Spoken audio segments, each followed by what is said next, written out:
Talk with the Cowboy. Welcome and thanks for riding with the Cowboy. I hope everybody's well after Hurricane Milton last week. Devastating hurricane hit us here in Central Florida. I hope everybody has the power restored and not too much damage. Pray for those who died in the storm and be thankful for the leadership of our governor and our power companies getting out there and turning on most of our power. I think most of the power is back on. The devastation, of course, is not completely taken care of, but the power is at least back on. So prayers go with everybody out there, and prayers to the linemen and those people who got out here and got us to where we are now, just a week from the storm. So that's where we were last week, like everyone else, huddling and preparing for the hurricane. Of course, as you know, during the hurricane, Hurricane Milton took the roof off of Tropicana Field in St. Petersburg, the home of the Tampa Bay Rays. Completely took the roof off of the Tropicana Field, tore the tarp roof that was there for over 30 years. And the linemen, we were thinking, were there on cots waiting to go out and turn our power on. So the storm was a devastating storm, as you know, and it affected here at Sports Talk with the Cowboy, our Tampa Bay Rays home. Right now they're trying to contemplate what they're going to do about a place to play next year. It'll take months for that roof to be put back on, and then in a year, less than a year or two, they're going to start building the new stadium. So what do you do? But anyhow, we're going back to the storm. I hope everybody's well. We're going to now go back to the NFL with the Tampa Bay Buccaneers defeated the New Orleans Saints 51-27 Sunday at the Mercedes-Benz Dome in New Orleans.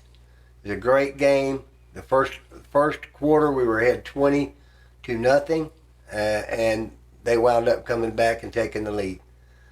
So it was 27-24 at halftime. We came out in the second half, of course, and the final score was 51-27. Chris Godwin scored 2 touchdowns. Antonio Winfield picked up a fumble and took it to the end zone as a safety. There was a touchdown. Kate Otten caught a touchdown, and Sean Tucker, our running back, number 44, scored 1 by pass and 1 on the ground. And then we kicked some field goals. It was a wonderful game, a great game. We did lose Jamel Dean to injury, and we had a minor injury. How substantial, we don't know, to Mike Evans. But the game itself was a wonderful game because it was a second highest scoring Buccaneer football game in the history of the team. And it was the worst defeat in points by the Saints ever to the Buccaneers. So it was a great game for the Buccaneers, and they're going to prepare themselves to take on the Baltimore Ravens with Lamar Jackson, MVP of the NFL last year, and Derrick Henry, the machine, King Derrick Henry. He'll be there on Monday Night Football at Raymond James Stadium this Monday night.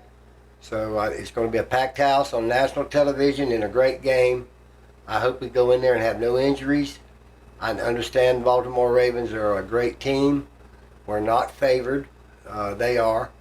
But I just hope nobody comes out there with an injury. And I would like to see us win the game. I hope we can win it. I don't think we have any real major injuries tonight except for Jamel Dean. But because, you know, most of our players had came back from that injury. And Mike Evans did return in the second half for a few plays. Didn't look himself, but he did return and play in the second half of that game against New Orleans. So we could continue to watch the Buccaneers this week against the Baltimore Ravens. We are 4-2.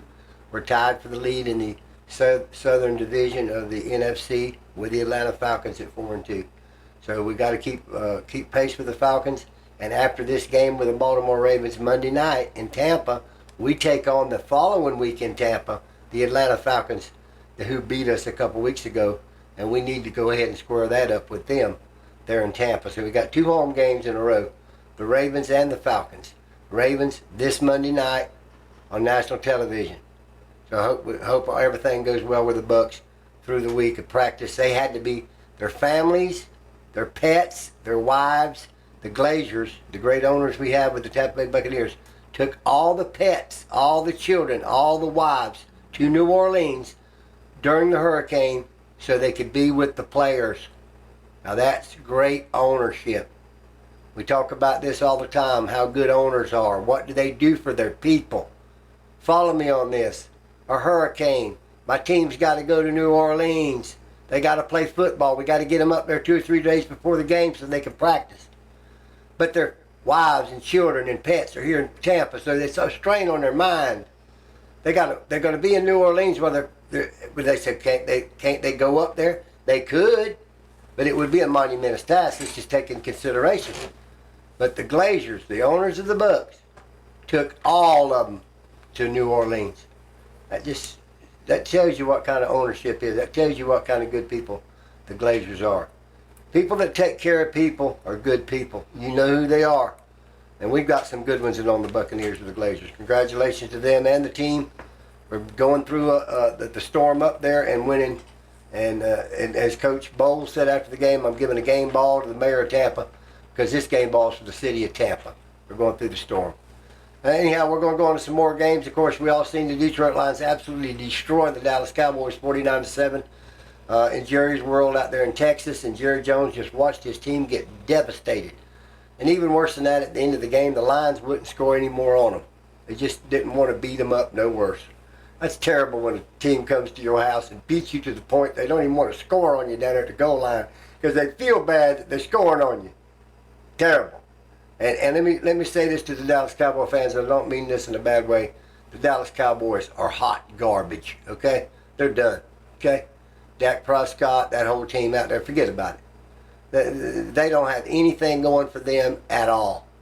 They have their quarterback, which we've said this before, is a great quarterback at times, got all the statistics, but he can't get it done in the playoffs, and he can't get to the Super Bowl and get it done there to get the ring, and that's what matters. And Dak is just still Dak. Now, you might give him more money than anybody in football, don't mean he's going to win for you. But he does win regular season games, okay? He didn't this week. They look real bad. Real bad for the Dallas Cowboys. They really look bad. They look bad. They're just a 500 team at best. If they squeak into the playoffs, well, unless something miraculously happens. The Miami Dolphins still looking for Tua to come back. They think he's coming back in the next few weeks. They're kind of puttering around. The Buffalo Bills, of course, beat the Jets on Monday Night Football. They're starting to pick up a little steam. They got Amari Cooper from the Cleveland Browns in a trade, which is great. And Devontae Adams from the Vegas Raiders to his old quarterback Aaron Rodgers with the Jets in a big trade just a couple of days ago. So there's been movement in the trade, and there's a trade deadline November 5th for the NFL. But keep watching that NFL football this week. A lot of action, lot of stuff to go in this season. We're going to college football this week. Big game: Georgia versus Texas. Number 1, number 5. Big game. Last week, a lot of upsets out there. Alabama got a scare with South Carolina. The University of Florida played a good game, even though they were beaten by the Tennessee Volunteers. A close, competitive game. Our USF Bulls got absolutely trounced like they have been doing every game. So Alice is sad to say it, but your USF Bulls and our USF Bulls have just had a real tremendously bad season this year. No other way to put a good mask on what's going on over there at the USF Bulls this year. So continue to watch the college football. We've got a long way to go in that to the final 12 playoff games. We'll go to the Tampa Bay Rays. We talked about Tropicana Field. We're going to go to Major League Baseball. As you know, the New York Mets are taking on the Los Angeles Dodgers for the NFC National League Championship to go to the World Series. It's tied up game 1-1. Mets 1 game, Dodgers 1 game. They're traveling tonight. Citi Field, New York Mets. Tune it in. The Mets and the Dodgers. In the American League, you've got the Guardians from Cleveland taking on your New York Yankees, and it's 1-up New York in that series. Continue to follow the baseball. We'll keep you posted next week on how it stands in the series next week, but that's where we stand tonight. As far as the Tampa Bay Lightning, their first game at home against the Vancouver Canucks last night at Amalie Arena. They played homage to the linemen. There were over 3,000 linemen as attendance for free in the audience. They gave them a standing ovation. Vinnick, the owner of the Lightning, donated $3 million to the Hurricane Milton Community Fund for people that were damaged by the hurricane. And they showed pictures of every city that was affected. And our beloved Sebring was on there on the big screen in Amalie Arena. All the little towns in this area and the bigger areas. It was a very put together thing by the Lightning in that arena last night. And it was quite moving, really, to watch what they did with the Tampa Bay Lightning. And they won the hockey game. So that's what we're at with the NHL. We've started the season and we're past game 2. Now, as far as NASCAR this week's concerned, we have some big races this week. Last week at Talladega, it was what it was. It was a ferocious race and a lot of bumping and grinding, but the winners moved on to the final 8 competitors, and we had a couple disqualifications in that race, but we'll keep you posted on NASCAR this week and get you down to the final 4 in NASCAR after this next race. This week, I think, is the cutoff. This week is the cutoff from 8 to 4. So that's what's going on in Tampa Bay sports through this Hurricane Milton. And now we're going to take your questions.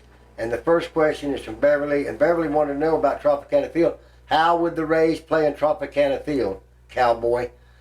Beverly, this is how I would do it. Now, everybody's going to have a different opinion, and we're all going to have a lot of thinking about doing this. Hey, it's an open-air stadium. I'd put some plexiglass around the infield, about 20,000 of the seats and the suites, and I'd air condition it. And I'd leave the rest of the roof off it. And I'd put me some regular grass down there instead of AstroTurf. That's how I'd do it, okay? Because you're going to tear the stadium down in another year anyhow, and you're starting building next year on the foundation of the new stadium, right outside where this is at. So, I mean, it's going to be about $40 million is what they say. I don't really know, Beverly, but I'll keep you posted on it, and that'll be the biggest story about that Tropicana Field. But everybody's got an opinion. Play in a minor league park. Do this, do that. We'll see how it goes, Beverly, but that's my opinion. God bless you, Beverly, for your question. The next question is from Bill, and Bill wanted to know who I thought the 2 most strongest teams in the AFC were. And Bill, I think it's Kansas City Chiefs, and I think it's the Baltimore Ravens, pure and simple. Those are the 2 big teams in the AFC. In the NFC, who are the 2 big teams? It's a tougher call. It's a tougher call. I don't think it's the 49ers, but they're close. I think it's probably the 49ers and maybe the Packers, maybe the Lions. One of them 3. But I think our Bucs are maybe 4 or 5. And we got a long way to go. Thank you for your question, Bill. And the last question is for Cynthia. And Cynthia wanted to know what I thought about the Mets being back in the championship series. Cynthia, it's been a long time since early 2000s, so they've been here. I'm pulling for them because the teams that I picked here at Sports Talk with the Cowboy, the Houston Astros and Philadelphia Phillies, are long gone. So, Cynthia, I'll admit I had made a mistake. We can't get it right all the time. God bless you for your question, and I'm pulling for the Mets. I'm pulling for the Mets personally. DJX, what you got for me? Well, Cowboy, you know what it is. Let's get right off into it, buddy. All right. What's next for the Saints after their heavy defeat? Well, they got to get Derek Carr back, and they got to get back on track, and they got to get that team back and playing like they did in the second quarter. We rattled Spencer Rattler's his name, so we rattled the Rattler. Yeah, rattled him up, huh? All right. How did the Buccaneers manage to score 51 points against the Saints, their highest score in the series since 2001?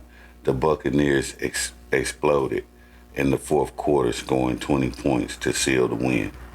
One word, Sean Tucker, number 44, little spark plug, fire plug, has been sitting on the bench. The man came on the field and caught a better than 50-yard touchdown pass, scooting and jumping all the way down to the, and then they got the ball. They couldn't stop him. The man had 136 yards on the ground, okay, and 80 in the air, over 200 yards, one man, okay. That's how that happened. That got it started. All right. Defensive breakdown. What adjustments did the Buccaneers make at halftime to contain the Saints' offense, considering they were tied 27-27 at the break? The Saints struggled to find momentum in the second half while Buccaneers defense stepped up and to limit their scoring opportunities. They did these things right here. These 3 things were the things they did at halftime. Todd Bowles told his defense, blitz, blitz, and blitz. And they put a can of whoop, you know what I'm saying, on them. They was going around guards. They brought the kitchen sink. They didn't bring it every once in a while. They brought it every play. Okay? And then Rattler, as we said, he got rattled. His ass got rattled like Mahomes did in the Super Bowl against the Bucs. Just they beat on him so hard in that third and fourth quarter. By the fourth quarter, he didn't want no more of it. He couldn't figure out what was going. The plays, but when they wouldn't blitz him the first half, and that second quarter when he got coming back and they scored in point, he could stand back and think and take his time. In the third and fourth quarter, he had no time. It was all go. It was all go. All right, quarterback performance. How did Baker Mayfield's performance contribute to the Buccaneers' victory, especially considering the Saints' history of defensive struggles against Tampa Bay quarterbacks? Mayfield's ability to connect with the receivers and avoid turnovers was crucial in securing the win. It was, and his grittiness of going for first downs and his tenaciousness when he did make interception. One bounced off of an opponent's helmet. The guy caught it. And one interception that he threw hit our receiver in the chest and bounced out, and the guy was standing there. So, see, I don't even count them as interceptions against Mayfield. You know what I mean? I mean, if you got a receiver and the ball hits him in the chest and he don't grab it, it bounces out and the other guy's standing there. Is it on the quarterback? Not really. So he did, and it was his gutsiness, his steadiness, and his continuing to share the ball. Chris Godwin, Shepard, Cade Otton, running Tucker, running Bucky Irvin, continuing to, and he didn't just stay with one guy. He kept the whole perimeter around. So you got to think in your defense, who are we going to? We stopping Godwin, and Tucker's going. We stop Tucker. Yeah. We got Otton. Hit him. Well, here comes Bucky Irvin. He had options. He had options. And he used them. All right, for my final, do you think the Buccaneers is sending a message to the Chiefs? We ain't playing with you. Yeah, and they get them in about 3 weeks, and they can show them face to face. But you know, and you know what? We don't even need to say no talking to them if we can beat the Baltimore Ravens Monday night. Because if the Tampa Bay Buccaneers beat the Baltimore Ravens Monday night, ain't nobody gonna need to be talking about it. They're gonna be talking about Tampa Bay. Because let me say this right here tonight. The Washington Commanders lost to the Ravens last week, but before that they were 4-1. And the one game they lost before the Ravens beat them last week, the Buccaneers. The Detroit Lions, who crushed the Cowboys, ain't lost but one game this year. Who'd they lose that to? The Buccaneers. The Philadelphia Eagles only lost 2 games, leading second in their division. Perennial powerhouse. Who beat them? The Buccaneers. You know it. So the Buccaneers is beating some people. Yeah, that they other sending people ain't messages. beat. But if they get in there and beat Baltimore now, Kansas City already knows how the Tampa Bay, but they know Baker Mayfield's hot. He feels good. He loves the town. Got the money. Got a baby. All those people around him got the same type of. They gonna beat. Ain't nobody going nowhere for a few years. Right. Okay, we feel good about this, and he's playing like it. There you go. All right, that's what I got for you this week. God bless you, DJ. God bless you too. God bless each and every one of you.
Have you ever had a dream that